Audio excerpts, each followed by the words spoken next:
Mendapat bunga dari tabungan yang sudah lama disimpan, memang menyenangkan karena menguntungkan.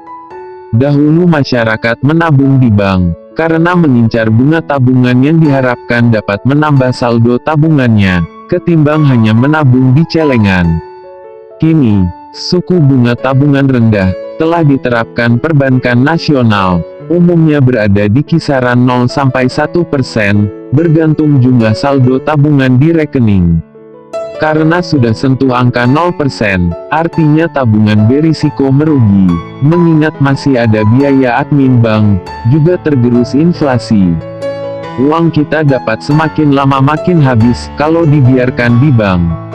Namun hal ini bukan berarti menyimpan uang di bank tidak berguna sama sekali, karena menyimpan sejumlah uang di bank dapat berguna untuk kegiatan transaksional, yang apa-apa sekarang kebanyakan serba cashless atau tidak tunai.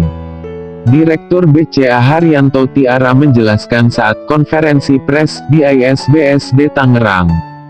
Jadi, orang menggunakan dana di tabungan itu untuk bertransaksi. Kalau dia ingin melakukan investasi, dia taruhnya di produk lain, misalnya di deposito atau bahkan di ORI, SBN, dan lainnya.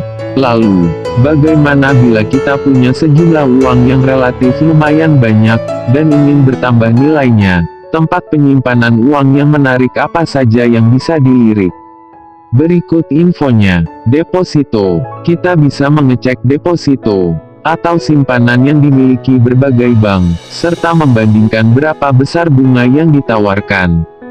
Saat ini, bank digital pun memiliki tawaran yang juga tak kalah menarik, mulai dari 2,5% hingga mencapai 6% per tahun. Pastikan saja bank yang kita pilih telah terdaftar dan diawasi Otoritas Jasa Keuangan (OJK). Obligasi dan SBN.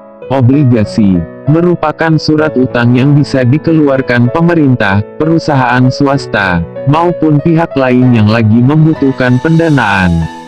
Secara umum, cara kerjanya hampir mirip dengan deposito bank, jadi kita berpotensi bisa mendapatkan bunga atau kupon setiap bulan. Hal ini tergantung jenis obligasinya.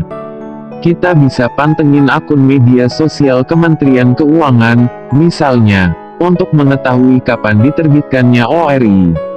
Melihat ke belakang, mengutip dari Kemenkeu, kupon ORI 020 pada Februari lalu adalah 4,90%. Reksadana. Reksadana juga dapat menawarkan keuntungan yang menarik. Jenis investasi ini mengutip dari IDX, cocok buat kita yang merasa cuma punya modal kecil, bahkan mulai dari puluhan ribu rupiah, dan tidak punya banyak waktu, serta keahlian untuk menghitung risiko atas investasi.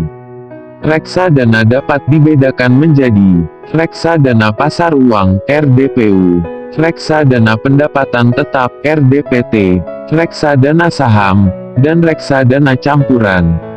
Masih dari laman IDX, imbal hasil pada RDPT bisa sekitar 7-8% per tahun, lebih tinggi daripada RDPU, yaitu sekitar 4-7% per tahun. Jadi, kita tertarik di mana untuk mengembangbiakan uang kita? Tinggal pilih saja.